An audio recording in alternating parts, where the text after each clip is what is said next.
Hello, hello, hello, and welcome back to another episode of Behind the Walls of the World's Psychiatric Hospitals.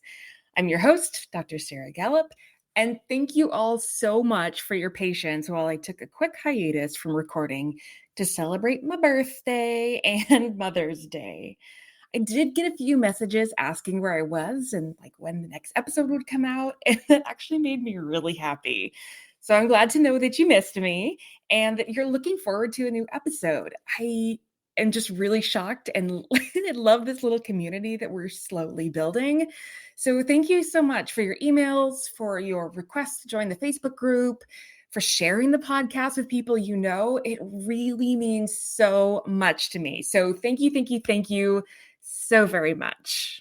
So today, we will begin a new series on a now defunct asylum in Michigan. And I'm not going to lie, I've been really looking forward to this series. So for one thing, I have family from Michigan, from a town not too far away from the city we'll talk about. So we have that connection. Also, I read a book several years ago, and I'll reference it in a minute, but there was so much I had to learn about this hospital while I was working on the episode. And so the book is about this hospital, which really is how I learned about it and what drew in my interest. So per usual, there is a lot of disturbing information and mistreatment of patients, and we'll discuss staff who did their best to care for the patients with dignity and respect.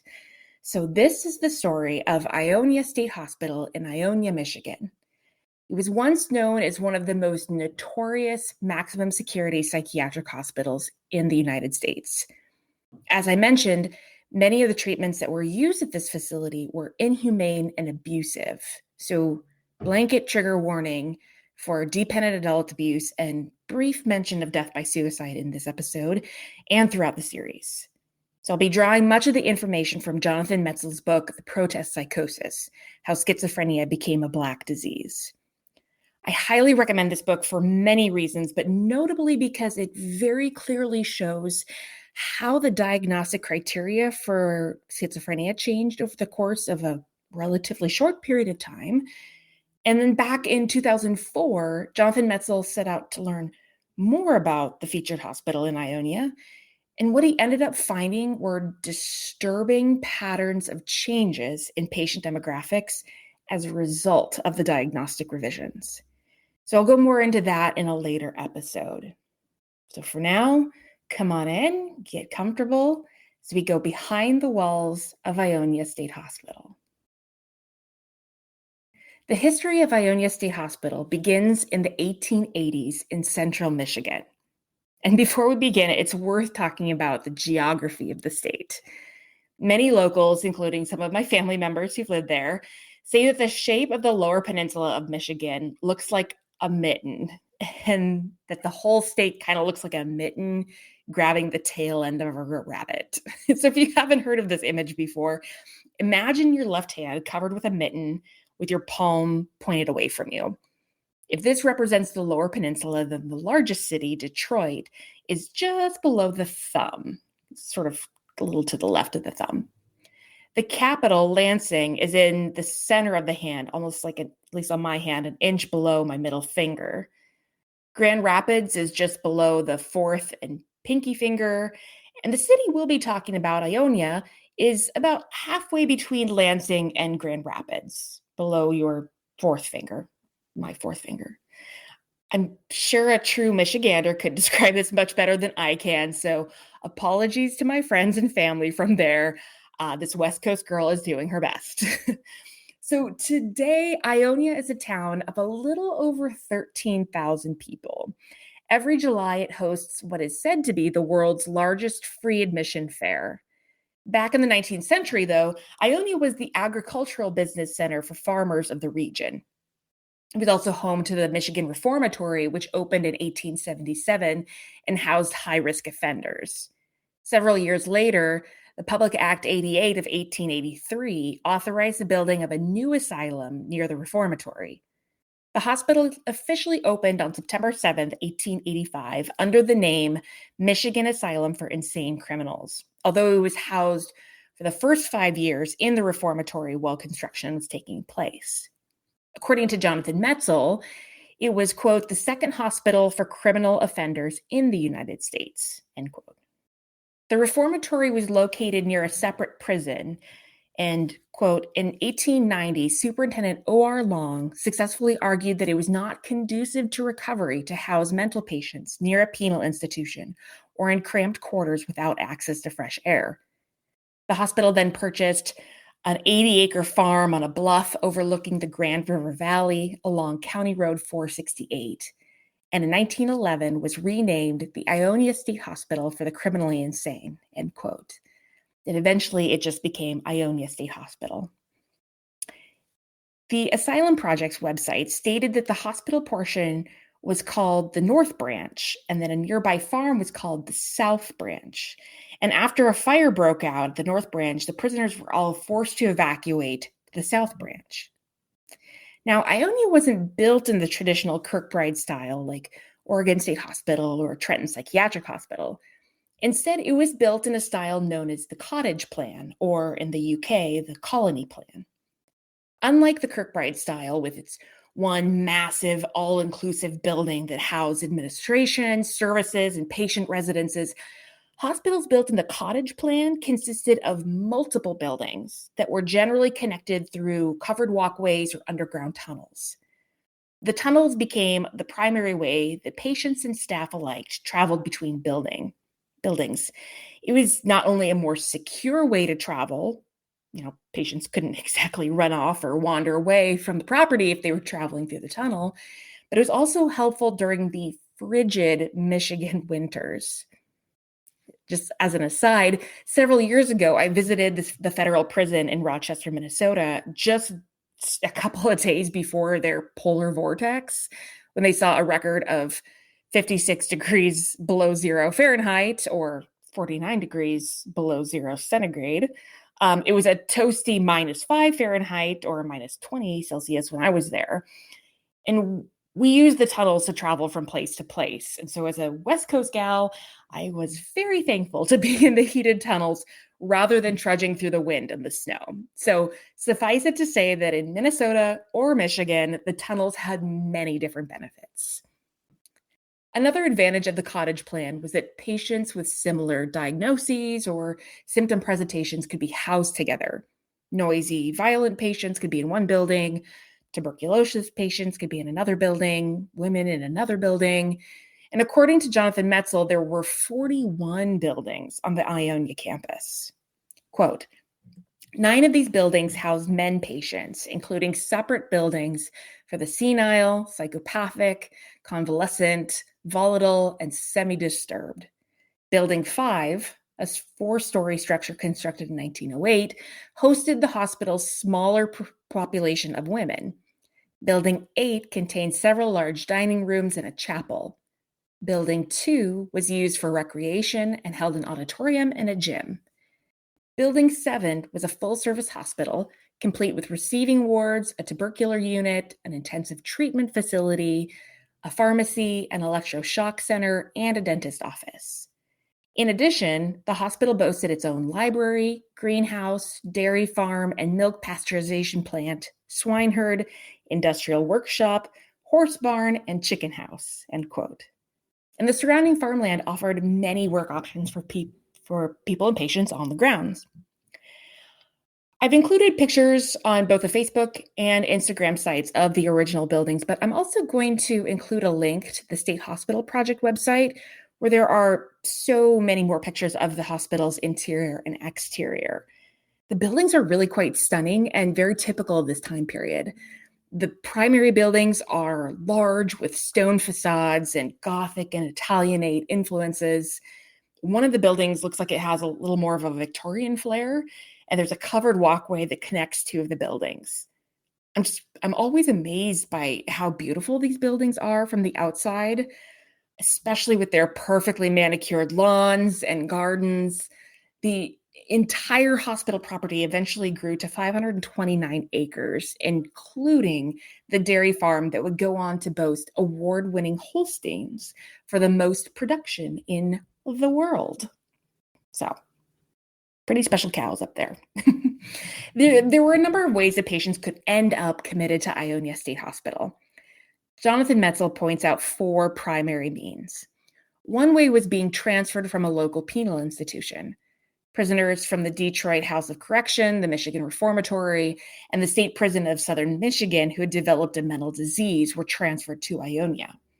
We have something similar here in California, where inmates who need psychiatric help beyond what the prison can offer can be temporarily housed at a state hospital until they're ready to go back to their home institution. Metzel didn't state whether or not the transfers to Ionia were temporary or permanent, but hopefully the patients were able to get the mental health treatment that they needed. Second, criminal courts often sent people who had been charged with crimes but were presenting with symptoms of mental illness. This sounds similar to our incompetent to stand trial process that we have today in the US.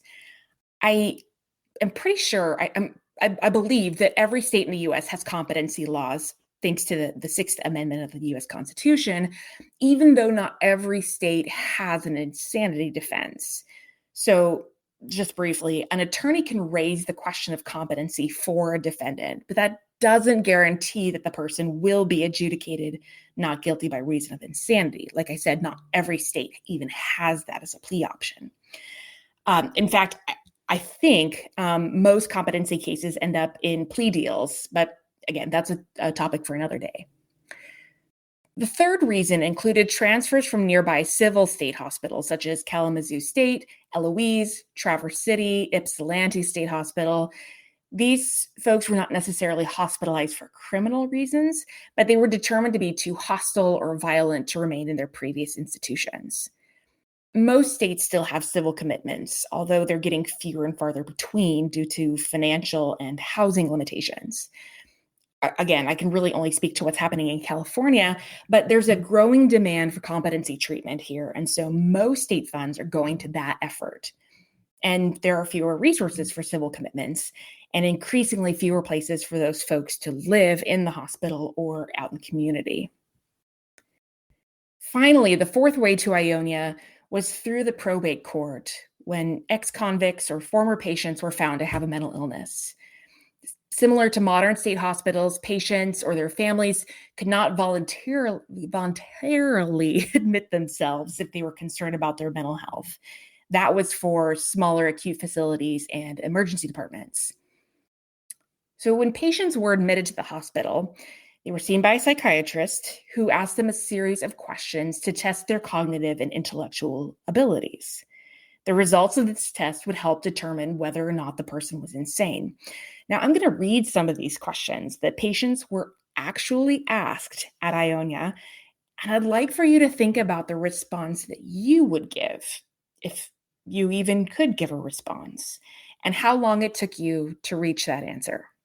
So here are some of the questions and prompts. 1, say the alphabet. 2, count from 1 to 50. 3, name the months. So far, so good, right? That's something that most of us can probably do. Number 4, repeat the Lord's Prayer. Number 5, sing some school song or recitation.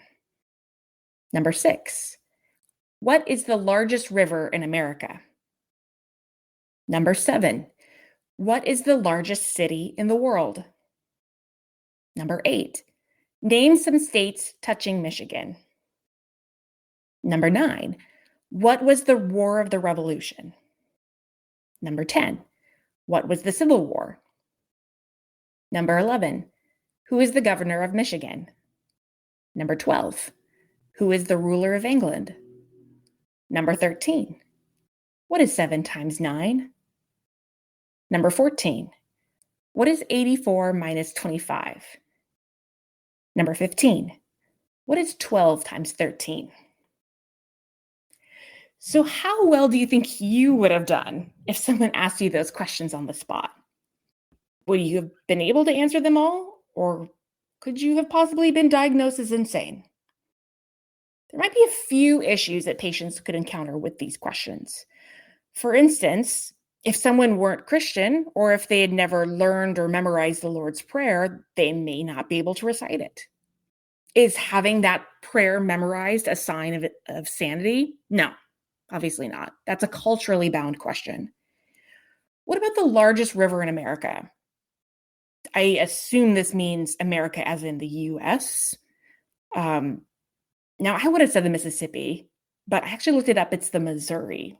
Whoops. But if it's the longest river in any of the Americas, then the answer would be the Amazon. So this is a good example of what appears to be a US-centric question. What about the largest city in the world? So someone may wonder if largest meant largest by population or by land size. So again, I answered this question for myself before I looked it up. I guessed maybe New York City or Beijing. Turns out when I Googled the question, I actually got different answers. I got Tokyo is one answer.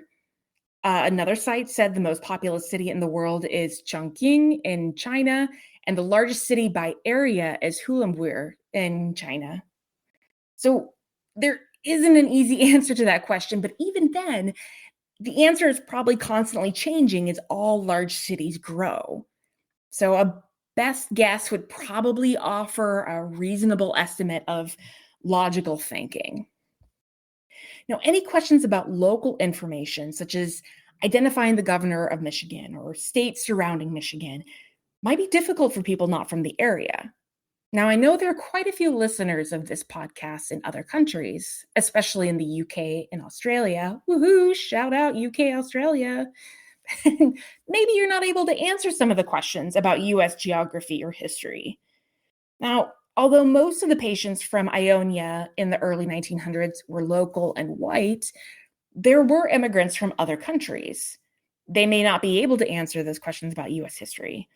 So there are lots of culture-bound questions that have nothing to do with a person's mental state. We have similar issues with some of our psychology tests today. Obviously, without getting into the details, some tests have questions that might be difficult for non-native English speakers or for folks from other countries. So, sort of as an equivalent, if I were to ask you, wherever you live, what is the name of the French national anthem, or name a leader during France's Third Republic, I might get some responses, but I'd probably get a lot of blank stares. Even though those questions are relatively easy for French citizens, it really would be unfair to base a person's intellectual abilities on whether or not they got the right answer, especially if they're not from France. So that's what we're working with in regard to testing. Now, fortunately, new or updated tests are coming out regularly to help address some of these concerns so that psychologists can help all patients, not just patients who fit one demographic. So that's obviously why admissions tests with questions like the ones I listed earlier were so problematic. I'm sure there were more than a few people who were deemed insane or cognitively impaired because they didn't go all the way through school, or they had a learning disability, or just because math is hard. So for patients at Ionia, as with many hospitals and asylums from this period, working was an important part of therapeutic treatment. Metrazol says that men, quote, worked in the hospital kitchen, horse barn, dairy, or with the swine herds. They made signs, repaired shoes, made clay models and pottery, and manufactured mop heads, end quote.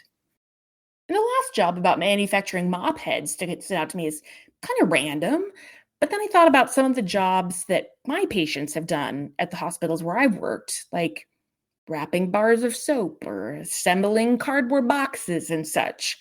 It's sort of menial work, but it gives patients something to do while also earning money. Quote, women, meanwhile, made shirts, aprons, handkerchiefs, suspenders, dresses, laundry bags, caps, sponges, toys, and perhaps most surprisingly, surgeons' masks and robes, end quote. Now, I actually don't find the last one about making surgeons' masks and robes particularly surprising, but that's because some of my patients made face masks at the beginning of the COVID-19 pandemic. And so even now, 3 years later, my cloth mask made by a patient is my preferred mask to wear. Unlike patient workers today, Workers at Ionia weren't compensated for their efforts. Their unpaid labor was considered part of their treatment, even though they ended up bringing in revenue for the hospital. And I'm really glad this is no longer practiced in hospitals. They actually get paid a wage. For fun, patients at Ionia engaged in sports, music, and theater. Metzel points out that, quote, in 1937, male patients played in 82 basketball games, 97 softball games, and 13 baseball games, including a good number against local men's teams, while women enjoyed weekly picnics or bus rides, end quote. Now, obviously, this is quite gendered. I'm sure there were women who would have wanted to play sports and men who thought a bus ride sounded wonderful, but this is the 30s. I was also surprised to learn that the patients at Ionia often played sports with local high school athletes. There's a great website called the State Hospital Project that offers a digital history of the psychiatric facilities in Michigan. The site featured an interview with two men who played basketball and softball at the hospital with patients sometime around the late 1950s. They said they went inside security to play basketball and later learned that they were playing against some notorious killers. So both said they preferred to play softball outside where it felt a little bit more relaxed. But they said there were never any issues with the patients. I feel like I say this in almost every episode now, but I like and dislike this. I appreciate that patients were able to mingle with community members and hopefully for a little while not feel like psych patients. But I also recognize the inherent problems that could result from either the high school students or the patients or their interactions. And also, I asked my dad if he ever played at the hospital. He said he didn't, even though he did play several sports in Ionia itself. Now, Metzel said that patients had the option of performing in the arts, whether through playing in the hospital orchestra and getting music lessons on the side, performing in amateur theater productions, or participating in song festivals. Other patients attended moving picture shows or dance performances by outside entertainers. Still others wrote in the hospital newspaper, the Aurora, quote, which contains stories of daily life in the hospital from the patient's perspective, end quote. I wonder how much of that perspective was genuine and how much was influenced by staff.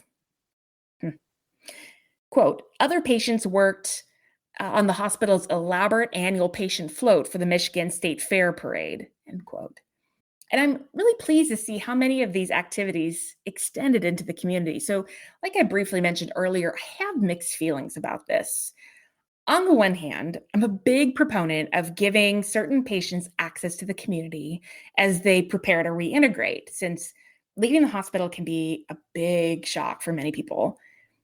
It's also a nice way for community members to learn more about patients and to not see them as dangerous or defective, which is often how they're perceived. Now, that said, integrating with the public also increases the risk of harm or untoward influence. Someone from the community could sneak in something to the patient that could be used to harm themselves or others, or either party could manipulate the other for their own gain. So for hospitals that do have excursions into the community today, the patients must be at low risk of violence and have earned the privilege of leaving the hospital. Excursions are always carefully planned and supervised by staff.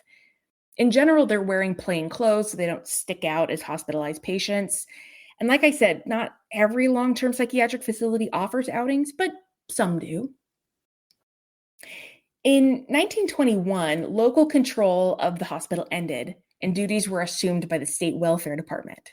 This lasted until 1945, when the Department of Mental Health was created and took over responsibilities. Now, strangely, I couldn't find a lot of information about the decades between the 1920s and the 1950s at Ionia. You may remember from my previous hospital series, though, that these decades saw an increased number of patients in the hospitals around the US. And in the late 1940s in particular, emphasis was placed on constructing more buildings to alleviate overcrowding and increasing the number of trained nurses. Most, if not all, hospitals also used treatments we would now consider inhumane, a standard practice.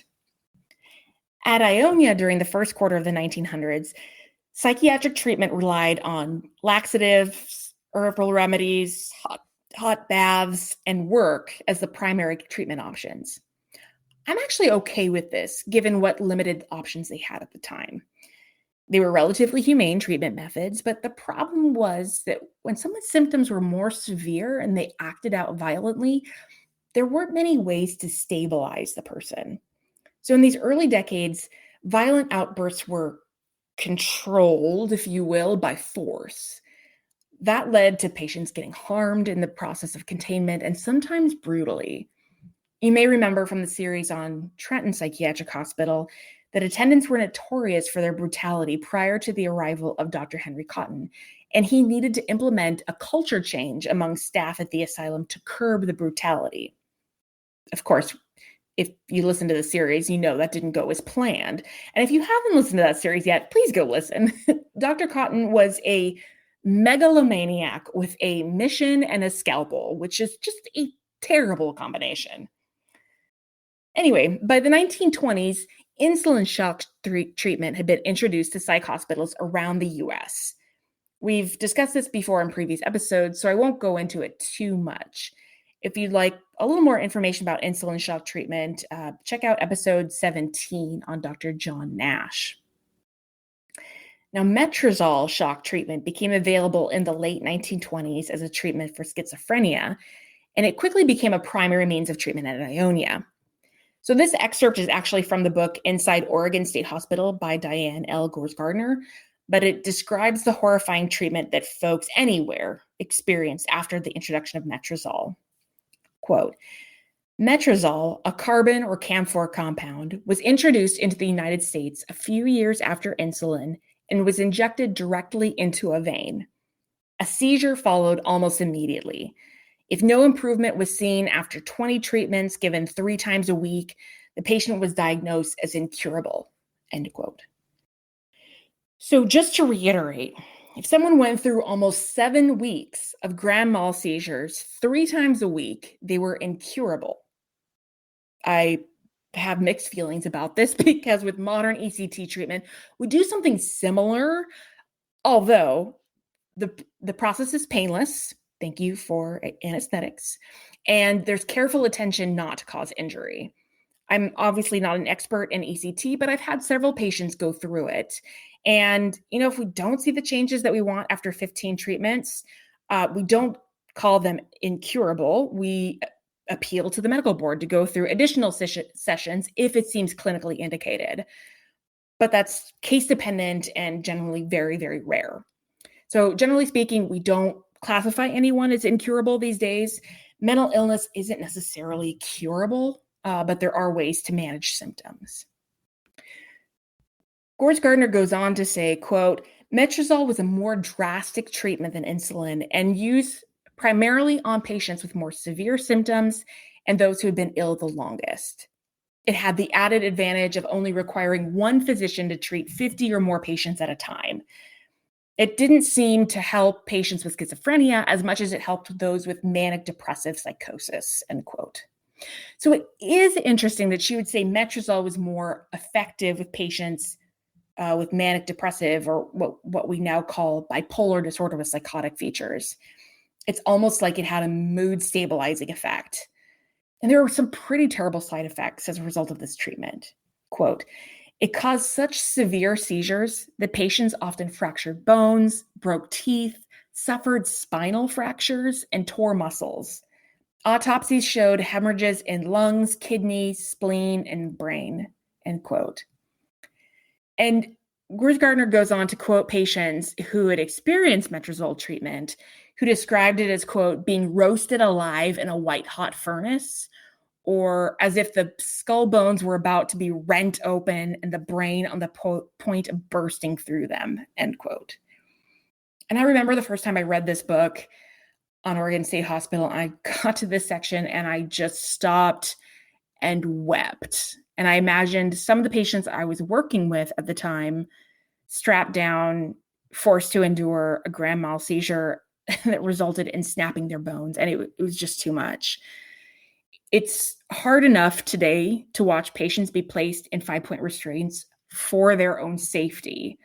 And we take extra precautions to make sure they're safe from injury, that they won't get blood clots, that someone is watching them at all times, and that they can get up and walk around when it's safe to do so. We have come so far from the days when these severe injuries would happen. I'm sure there's still plenty of room for improvement. But in those days, Metrazol was cheaper and easier to use than insulin. Gores Gardner said that by 1941, 37,000 patients in the United States had been treated with Metrazol. Now, in the 1930s, Ionia began construction of a new structure that would be referred to as Building 7. I briefly mentioned earlier that Building 7 was a full-service hospital that housed admissions units, a unit for tuberculosis patients, an intensive treatment facility, a pharmacy, an electroshock center, and a dentist's office. One of the interviews on the State Hospital Project website features Don Schoen, who worked as an attendant at Ionia State Hospital from 1947 to 1951. At that time, he said Ward 7-1, so Building 7, Ward 1, was an admissions unit where patients would be quarantined for their first 7 days after admission. Victor and Marianne Ratu, other attendants, said that 7-2 was a hospital ward where apparently nobody liked to work. Schoen said that 7-3 was a unit for violent individuals. Another guard and attendant, Hoyt Christensen, said that 7-4 was an admissions unit for criminal sexual psychopaths. And Schoen said that he worked on 7-6 for a while. There wasn't really a lot of information about other units in that building. Schoen shared that one of his responsibilities was to help with the shock therapy treatment. His job was to put his body weight on top of the patient's knees while other staff held each patient's arms. He said the patient was then placed in a room with only a mattress, and they sat kind of disoriented for about an hour until they came to.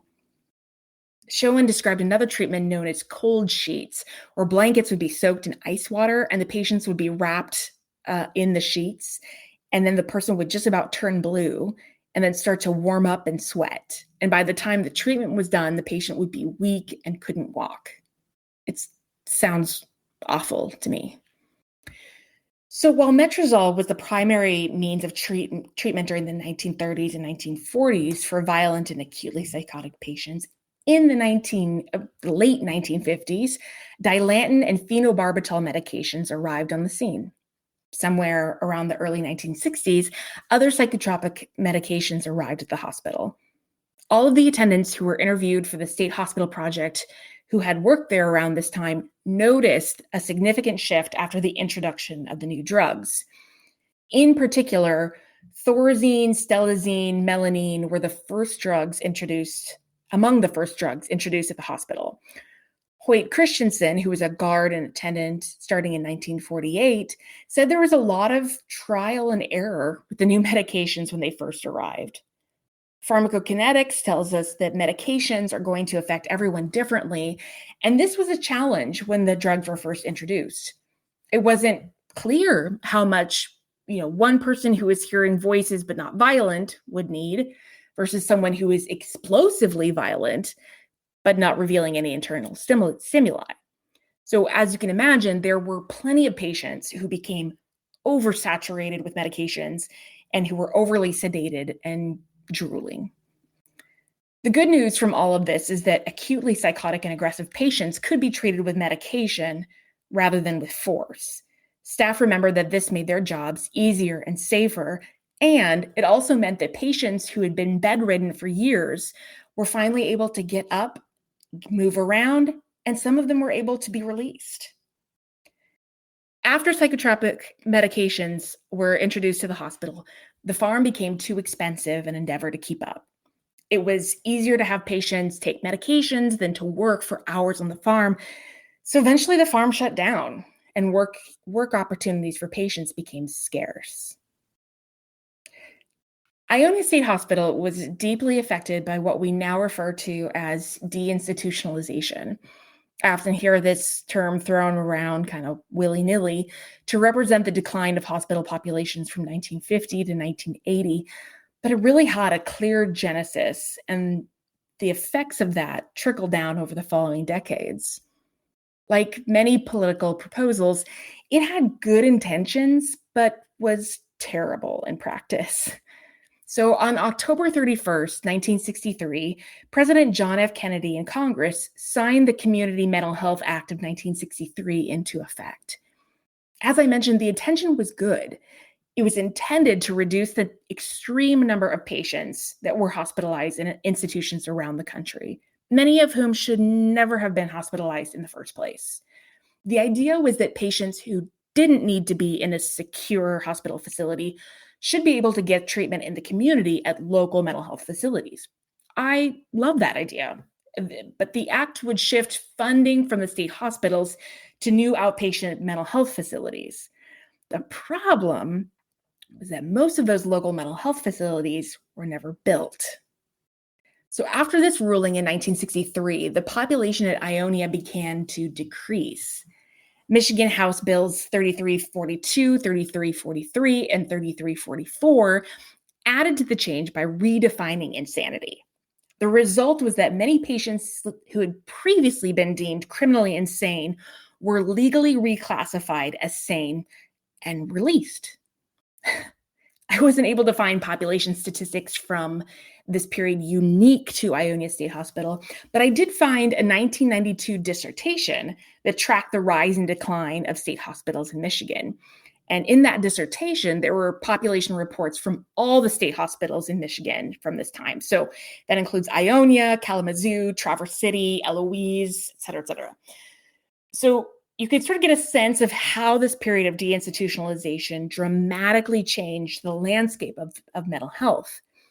So in 1955, there were 17,075 patients committed to state hospitals around Michigan.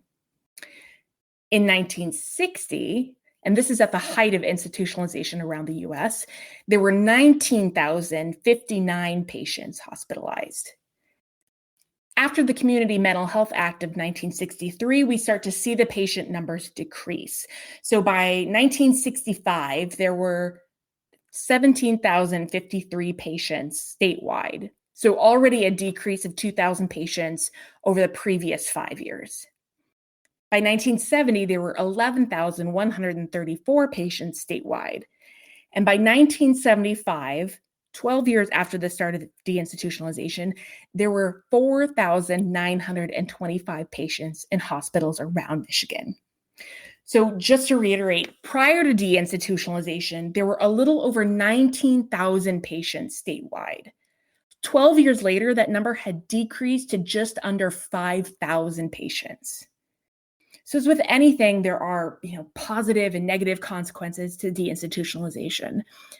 As I mentioned earlier, not all of the patients who were committed to the hospital needed to be there, but there were many, many patients who were not ready to return to the community or who even really knew how to live outside the hospital.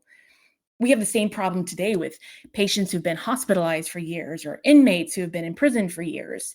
It can really be a challenge for them to return to an unstructured environment.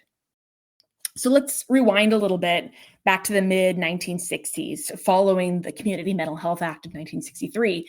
So as I mentioned, federal funding that had previously gone to state hospitals was being redirected to community mental health centers. Anytime that public facilities like this have a sudden decrease of funding, it's really the patients who suffer as a result.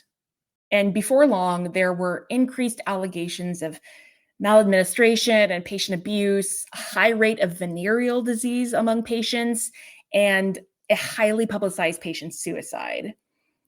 So 5 members from the House Mental Health Committee were called to the hospital to investigate.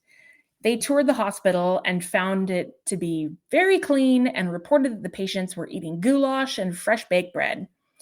And that's about all they reported to the public. So I'm sure, or at least I hope, there was a report filed about other findings related to the allegations, but they just may not have been publicly released. Instead, we get a report on what they're eating and how clean it is.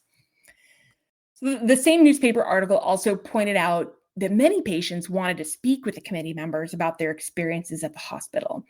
And most of them were shooed away from the community members by hospital staff, saying that they could have an individual interview later with them.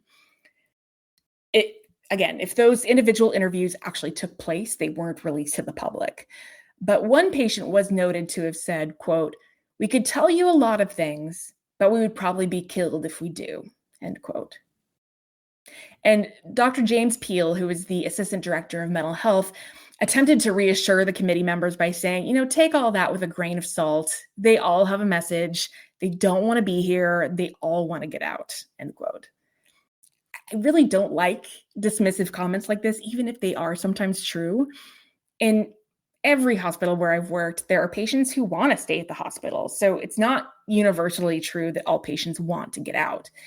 And while some will certainly exaggerate the conditions of the hospital because they're upset to be there, or because they see the negative side in most situations, other patients are good at accurately and fairly reporting their experiences. So I hope, for the investigation's sake, that they were able to meet individually with patients and get a sense of what was going on from their perspective, because the outliers are pretty obvious.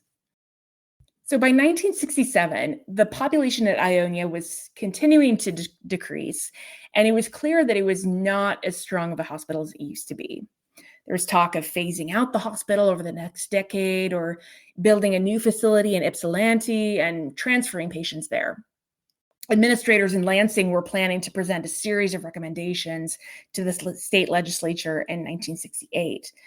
But for whatever reason, and this wasn't clear in my research or seemingly to the public at the time, it was decided that a new administration building would be constructed at Ionia. Since it opened in June 1967, I wonder if the proposal had been accepted prior to 1963. But again, that was something that wasn't clear from available records either. So this new building came at a cost of $750,000, held 45 offices and other facilities, and it would serve as the entry point to the hospital. And almost as expected, it was decided not long afterward that the hospital would be phased out over the course of the next several years. Local residents were outraged that their tax dollars went toward this brand new building that would be defunct in a matter of years. Hospital employees reported not knowing what changes were on the horizon or if they'd be able to keep their jobs. And this had to be a really difficult state of limbo, watching as patients continued to discharge in large numbers and not knowing what would happen to the hospital or its residents. In 1972, the first major change took place. The Riverside Center, as it was called, operated on the grounds of the state hospital as a separate state facility for the treatment of mental illness under the Department of Mental Health. This opened as a completely new facility with new management and new staff, although the patients remained there for the time being. At its height in the 1950s and 1960s, early 1960s, the population at Ionia had hovered around 2,000 patients per year, but slowly diminished as patients began to be discharged to the community. By 1974, the census at Ionia / the Riverside Center was a mere 300 patients. By 1975, Ionia was completely phased out, meaning the patients were released to the community or transferred to other facilities. In 1977, the Department of Corrections took over operations on the former hospital grounds and turned the site into a prison. It operated as the Riverside Correctional Facility until 2007, when it too closed. Ironically, this closure occurred just several months after Jonathan Metrazol visited the facility for his research. At the end of the protest psychosis, he noted, quote, "In a cost-cutting move, the Michigan legislature closed the Riverside prison and transferred the prisoners, staff, and administration to another facility. The move was a homecoming of sorts. The state moved Riverside to the campus of the nearby Michigan Reformatory, which had been refurbished and security updated to accommodate violent offenders. To recall, the Reformatory was the original home of the Ionia State Hospital from 1885 to 1890, end quote." So it is strange how everything just kind of came full circle like that. The Reformatory was one of 4 prisons operating in Ionia until just recently. Due to declining inmate populations around the state, it's a good problem to have. The Michigan Reformatory was closed on November 13th, 2022, bringing a final end to the history of Ionia State Hospital. And that's where I'll end the overview of the history of Ionia State Hospital. There is so much more to say about this facility. So over the next few weeks, I'll bring you some stories from the perspective of hospital employees and patients, including some true crime stories. I'll also have an episode on the diagnostic revisions to schizophrenia and the changes in patient demographics that Jonathan M. Metrazol noticed and on which his book, The Protest Psychosis, is based. I think you will find his work equal parts disturbing, fascinating, and eye-opening.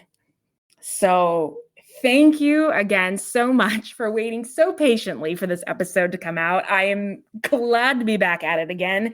As always, if you have any questions or comments, please feel free to email me at behindthewallspodcast@gmail.com. You can also use that email address to request access to the Facebook group page where I post pictures and weekly updates. I appreciate you so much for listening and sharing. And as always, remember, do the best you can until you know better. And then when you know better, do better. Until next time. Thank you so much for listening to Behind the Walls of the World Psychiatric Hospitals. Once again, I'm your host, Dr. Sarah Gallup. Cover image is by Christopher Payne. Check out my website at behindthewallspodcast.buzzsprout.com. Follow the podcast and learn more on Facebook at Behind the Walls Podcast and Instagram at Behind the Walls Pod. For questions or recommendations, email me at behindthewallspodcast@gmail.com. You can find new episodes every Monday on Amazon Podcasts, Spotify, Stitcher, or wherever you're listening right now. If you like the show, please rate, review, and subscribe on Apple Podcasts. It helps other people find and listen to the show, and I would be so grateful. Please stay tuned for more episodes of Behind the Walls of the World Psychiatric Hospitals. Until next time.